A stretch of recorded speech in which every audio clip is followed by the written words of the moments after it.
सहनाववतु सहनौ भुनक्तु सह वीर्यं करवावहै तेजस्विनावधीतमस्तु मा विद्विषावहै।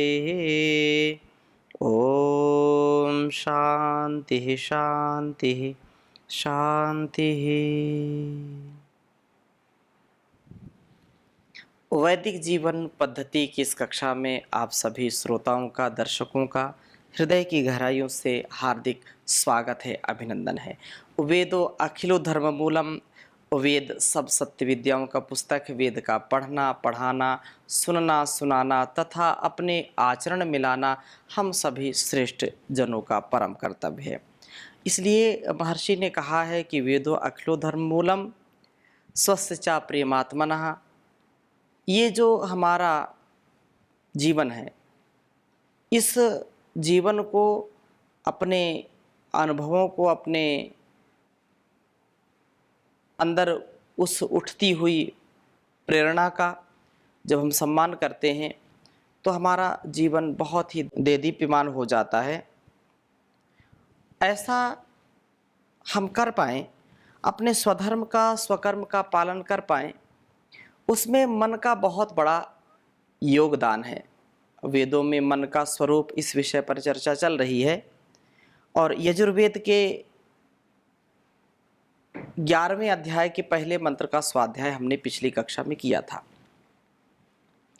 जिसमें बहुत सुंदर चर्चा हुई थी कि जब मन को हम आत्म तत्व में, उस परमात्मा तत्व में लगा देते हैं तो योग हमारा सिद्ध होता है और योग के द्वारा हम सूक्ष्म बुद्धि का, तीक्ष्ण बुद्धि का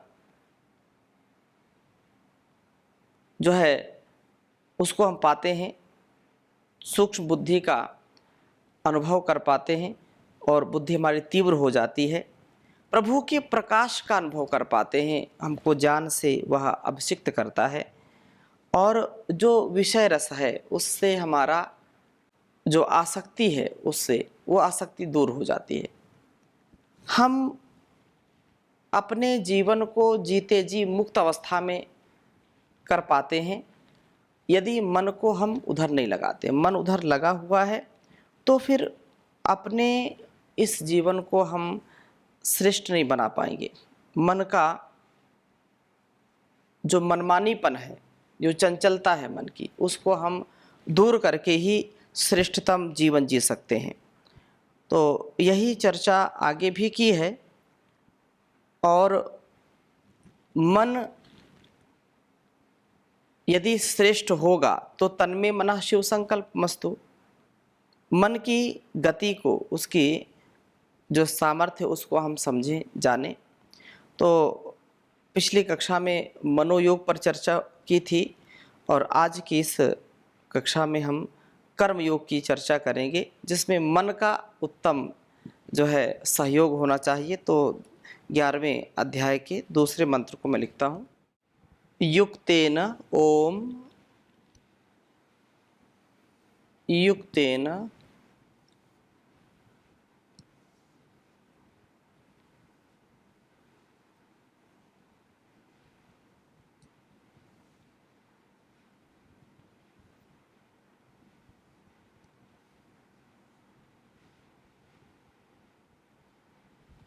युक्तेन मनसा वयम्।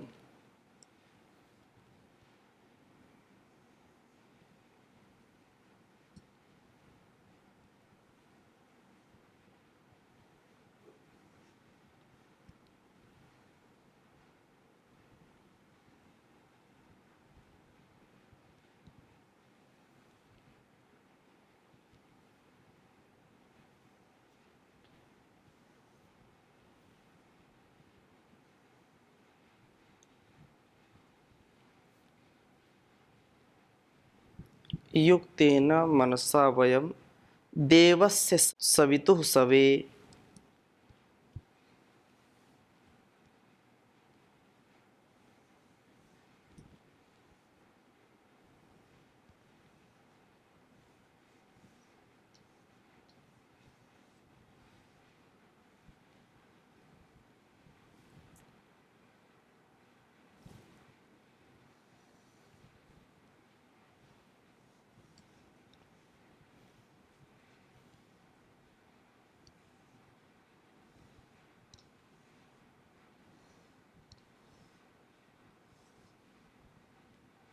देवस्य सवितुः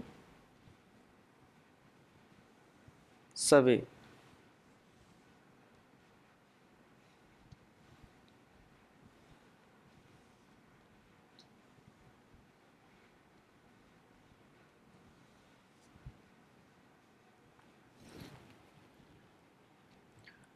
स्वर्गाय शक्त्या।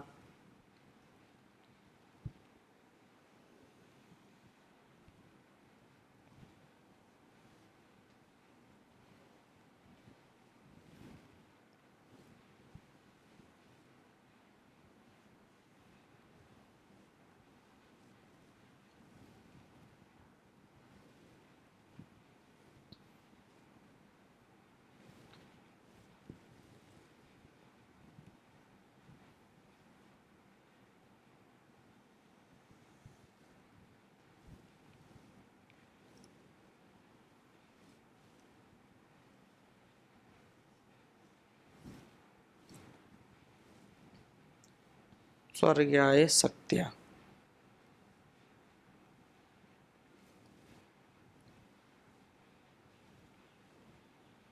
यजुर्वेद के 11वें अध्याय का ये दूसरा मंत्र है।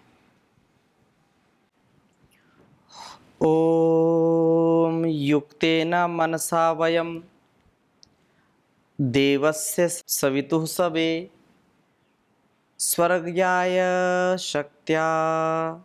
ओम युक्तेन मनसा वयम देवस्य सवितुः सवे स्वर्गाय शक्त्या। जो पिछला मंत्र था उसमें मन को विषयों से हटा करके आत्म तत्व में लगाने का प्रतिपादन किया था, ऐसा उपदेश दिया था। यही वास्तव में योग कहलाता है। और कहा कि सा निश्चयेन योक्तव्यो योगो निर्विण्ण चेतसा। इस योग को अनिर्विण्ण चित्त से सदा करते ही रहना चाहिए। इस योग के द्वारा युक्तेन एकाग्र हुए मनसा मन से वयम हम सवितुः देवस्य उस प्रेरक दिव्य गुण के पुंज प्रभु की सर्वे जो सवे है वो प्रेरणा में अर्थात उसकी प्रेरणा के अनुसार शक्त्या यथाशक्ति स्वर्गाय स्वर्ग साधक कार्यों के लिए प्रयत्न करें। बहुत सुंदर बात कही है कि योग के अभ्यास से हमको अपने मन को स्थिर करने का प्रयत्न किया जाना चाहिए। मन की स्थिरता से, मन के संयम से, मन के अनुशासन से, मन के द्वारा जो अनुष्ठान है मर्यादा पालन का, उसके द्वारा हम स्थिरता को प्राप्त करते हैं। और यदि मन को स्थिर करने का प्रयत्न किया परंतु इस स्थिरता को यदि नष्ट न होने दें तो इसके लिए आवश्यक है कि हम इसे किन्हीं उपयुक्त कर्मों में लगाए रखें। अगर हम मन को कोई कार्य नहीं देंगे तो इसमें अपार सामर्थ्य है, अपार शक्ति वाला है ये मन। तो इसके जो शक्ति है उसका हमको सदुपयोग करना चाहिए। हमको किसी न किसी काम में इसको ऐसे लगा करके रखना चाहिए जिससे यह व्यस्त रहे, क्योंकि खाली मन शैतान का घर, कुछ लोग ऐसा कहते हैं। तो यदि खाली मन होगा तो निसंदेह ये विषयों की तरफ जाएगा। यह आसक्ति जो संसार की है उस आसक्ति के साथ बंधेगा। हम इसको नष्ट ना होने दें, संसार के व्यापार में इसको उपयुक्त कर्म में लगाए रखें, या फिर विषय उन्मुख हों, हमें निरंतर भटकाने वाला यह हो जाएगा। मन की दिशा को ही बदला जा सकता है, इसे बिल्कुल समाप्त नहीं किया जा सकता। इसका वेग उत्तम कर्मों की दिशा में हो जाने पर यह सदा उन्हीं में लगा रहेगा और हमारे जीवन को स्वर्ग के तुल्य बना देता है। उत्तम कर्म वे ही हैं जिनकी प्रेरणा हमको प्रभु से प्राप्त होती है। अंतःकरण में जो उनका संदेश उतरता है, उपदेश उतरता है, उसको हम वैसा माने। और हम जब इस वस्तुतः धर्म की अंतिम कसौटी ही यह है कि हमारी जो अंतरात्मा है, तो हमारी अंतरात्मा को अर्थात अंतः स्थित जो प्रभु है उसको प्रिय लगने लगे। अतः मन को वश में करके हम अपनी ज्ञानेंद्रियों को इस ज्ञान प्राप्ति में लगा करके रखें। ज्ञान इंद्रियों से हम ज्ञान प्राप्त करें तो उनको उसमें लगा कर रखें। कर्म इंद्रियों को हम कर्म में, जो श्रेष्ठ कर्म में, उनमें लगा के रखें। तो जब व्यस्तता रहेगी, खाली नहीं होगा मन एक क्षण के लिए, तो यह इधर उधर विषयों में भटकेगा नहीं। उत्तम ज्ञानार्जन और उत्तम कर्मों का अनुष्ठान हम सदा करते रहें। इन कर्मेंद्रियों को यज्ञ आदि दान पुण्य और सेवा सत्कार परोपकार के उत्तम कर्मों में व्यापृत रखें, इनको व्यस्त रखें। और वही वास्तव में जीवन को सुखी बनाने का यह एक सुंदर उपाय है। यही सच्चा कर्म योग है। अकर्मण्य पुरुष का मन फिर पापों में जाने लगता है, अतः इसे उत्तम कर्मों में ही लगाए रखना। मन को युक्त करें, प्रभु से आदिष्ट कर्मों में उसे यथाशक्ति लगाएं, और यही स्वर्ग प्राप्ति का एक सुंदर साधन है कि हम अपने निजता को, अपने उस सुकर्म को प्रभु के समर्पित करते हुए करते जाएं, और फिर जो कुछ भी प्राप्त होगा वो अच्छा ही होगा। इसमें हमको लेश मात्र कष्ट नहीं होना चाहिए, कोई परेशानी नहीं होनी चाहिए, क्योंकि प्रभु का सारा संसार है और प्रभु के ही द्वारा यह शरीर और यह साधन जो कुछ भी हमको मिला हुआ है उसी का है। इसलिए उसको समर्पित भाव से हम जी सकें, आत्मस्थ होकर के कर्म योग कर सकें। कर्म योग बहुत ही सुंदर अनुष्ठान है। बहुत सुंदर बात कही है। ईश्वर का ही है जग सारा, ईश्वर से नहीं कुछ भी प्यारा। ईश्वर का ही है जग सारा, ईश्वर से नहीं कुछ भी प्यारा। मालिक है वह सारे जग का, एक वही सबका रखवाला। मालिक है वह सारे जग का, एक वही सबका रखवाला। ईश्वर का ही है जग सारा, ईश्वर से नहीं कुछ भी न्यारा।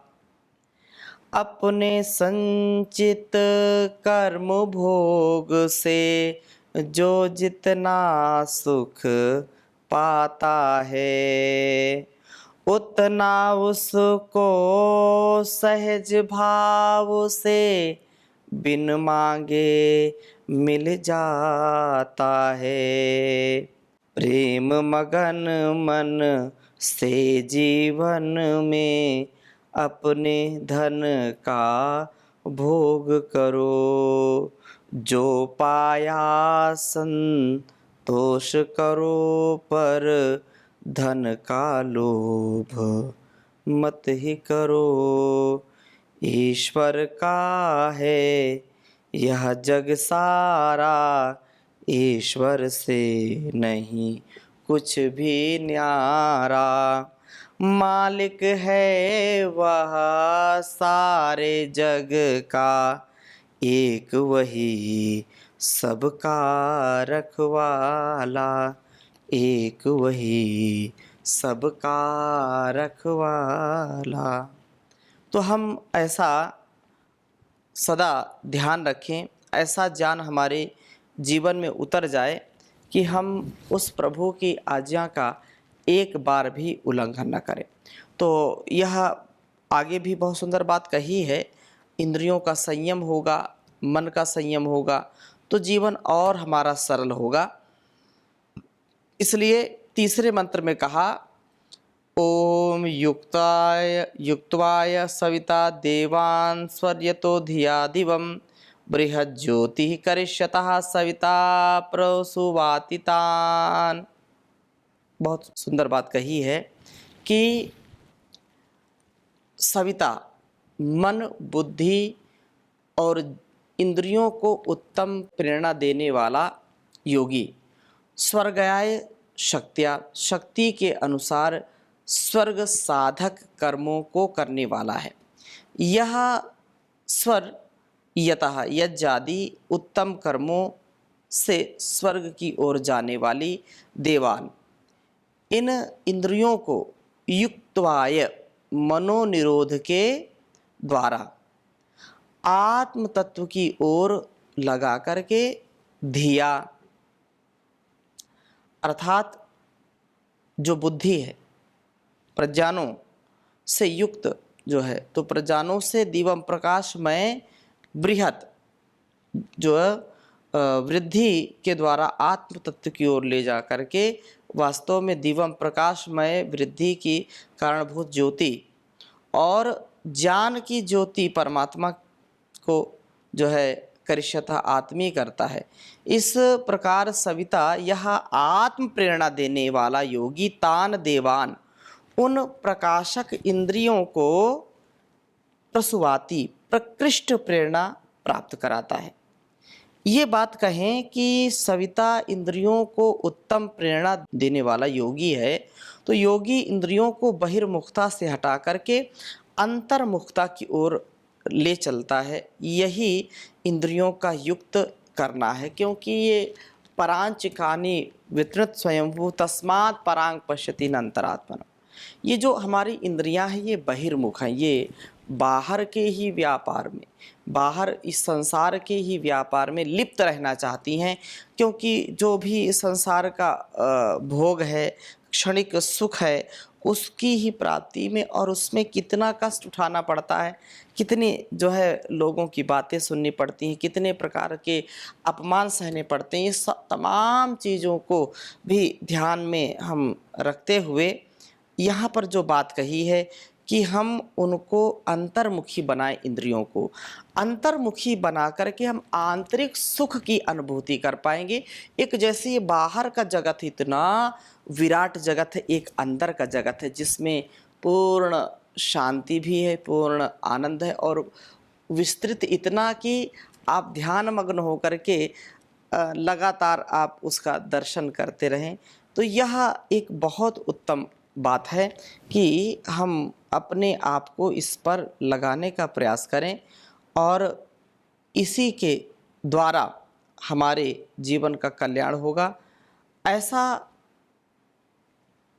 अपने जीवन में अनकंडीशनल सरेंडर रखते हुए, मतलब समर्पण की पराकाष्ठा, जहाँ पर समर्पण की पराकाष्ठा है, जहाँ पर हमको कोई शर्त नहीं लगानी कि बस ये जीवन तुम्हारा, तुम्ही को है अर्पण, लगा दो किनारे इसे मेरे भगवन, मैं पथ से गिरूं तो मुझे थाम लेना, दया करके सद जान देते ही रहना, ये सोया है मानव इसे तुम जगा दो, लगा दो किनारे इसे मेरे भगवन, लगा दो किनारे इसे मेरे भगवन। तो हम ऐसा जीवन जी सकें जिससे हमारे संपूर्ण जन्म जन्मांतरों के जो कुसंस्कार हैं उनका क्षय हो सके, उनका नाश हो सके। तो यह बात यही कही जा रही है कि इन इंद्रियों को जो अंतर्मुखता की ओर ले चलता है। यही इंद्रियों का युक्त करना है। यज्ञादि कर्मों से यह उन्हें स्वर्ग की ओर ले जाने वाला बनाता है। बुद्धि के द्वारा उस प्रकाशमय बृहद ज्योति अर्थात परमात्मा को अपनाने वाला होता है। यह इंद्रियों को सदा उत्तम प्रेरणा देता रहता है। हे आँख, तूने भद्र की जो है और ही देखना है, अर्थात मेरी दृष्टि कभी कुदृष्टि न बने, मेरे कान अच्छे शब्द ही सुने। भद्रम कर्णे भी श्रृणुयाम देवा, भद्रम अक्षभेर यजत्रा, पश्चिम अब अक्षभेर यजत्रा। तो हम 100 साल से भी अधिक इन आँखों से देखें, कानों से सुने। इसके लिए शुभ का आधान करें, अशुभ का आधान न करें। यह हमारा सौभाग्य कि हमको मनुष्य का जीवन मिला है और मन्नात मनुष्य मननशील होकर के, चिंतनशील होकर के जो जीवन जीते हैं वही वास्तव में श्रेष्ठतम होते हैं। इन इंद्रियों को सदा उत्तम प्रेरणा देता रहे। हे आँख, तूने भद्र देखना है, हे कान, तूने भद्र ही सुनना है। और इस प्रकार यह इंद्रियों को सचमुच देव बनाता है। जो सच्चा साधक होता है वह जहाँ भी है आनंद में हो और त्याग तपस्या में हो। इंद्रिय संयम यज्ञ को करते हुए हम स्वर्ग साधन कर्मों को ही करें और ज्ञान प्राप्त करें, परमात्म दर्शन के लिए प्रयत्नशील हों। इंद्रियों को सदा उत्तम प्रेरणा से युक्त करें। उत्तम प्रेरणा जब होगी तो निसंदेह हमारा संपूर्ण यह मानवीय जीवन देवत्व से युक्त हो जाता है, देवत्व का भाव आ जाता है हमारे जीवन में। इसलिए हम मन और तन का सदा स्मरण कि इसका कार्य क्या है, इसकी गति प्रगति कैसे हो, जीवन का सदुपयोग कैसे हो, इसको हमको ज़रूर याद रखना चाहिए। और ईश्वर की जो अनुभूति है, उसकी जो प्रेरणा है, उसका जो दर्शन है, उसके लिए सदा एक तड़प होनी चाहिए, एक विवेक वैराग्य पूर्वक जीवन जीने की कला होनी चाहिए। तुम्हारे दिव्य दर्शन की मैं इच्छा लेके आया हूँ, पिला दो प्रेम का अमृत पिपासा लेके आया हूँ। रतन अनमोल लाते लाने वाले भेंट को तेरी, मैं केवल आंसुओं की मंजुमाला लेके आया हूँ। जगत के रंग सब झूठे, तू अपने रंग में ही रंग दे। जगत के रंग सब झूठे, तू अपने रंग में रंग दे। मैं केवल यह महाबदरंग बना के लेके आया हूँ। मैं केवल यह महाबदरंग बना लेके आया हूँ।